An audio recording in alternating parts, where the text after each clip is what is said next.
एक दिन की बात है। महात्मा बुद्ध शांत भाव से बैठे थे। उनके सामने उनके शिष्य की मंडली बैठी थी। सभी चुप थे। उसी बीच एक व्यक्ति गुस्से में महात्मा बुद्ध के पास आया और नफरत से देखते हुए एक तरफ थूक दिया। वह शांत वातावरण में खलबली मच गई। आसपास मौजूद सभी बुद्ध के शिष्य क्रोधित होकर उस व्यक्ति की तरफ दौड़े, लेकिन बुद्ध ने इशारों से शिष्यों को शांत रहने को कहा। मगर शिष्य महात्मा बुद्ध जैसे महान व्यक्तित्व के साथ इस तरह के अपमानजनक व्यवहार को पचा नहीं पा रहे थे। उन्होंने उस नादान इंसान को पकड़कर बुद्ध के सामने ला खड़ा किया।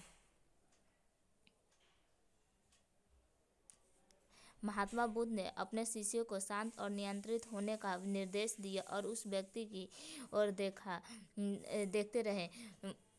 उनके चेहरे के भाव में कोई परिवर्तन न था। कुछ पलों के बाद उन्होंने उस गुस्सैल व्यक्ति से बड़े ही प्यार से पूछा, आपको और कुछ कहना है? वह व्यक्ति बिना कुछ बोले तुरंत वहां से चल दिया।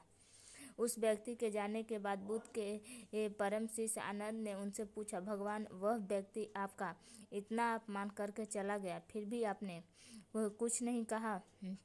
महात्मा बुद्ध कुछ नहीं बोले, मौन रह गए। अगले दिन वह सुबह वह व्यक्ति फिर महात्मा बुद्ध के पास आया और उनके चरणों में गिर गया। उसकी आंखों में आंसू की धारा बह रही थी। महात्मा बुद्ध ने पास खड़े आनंद से कहा, देखा आनंद, कल भी इस व्यक्ति को शब्द नहीं मिल रहे थे और अब भी इसकी वही अवस्था है। पर अब न तो यह कल वाला आदमी रह गया है और न मैं वही हूँ।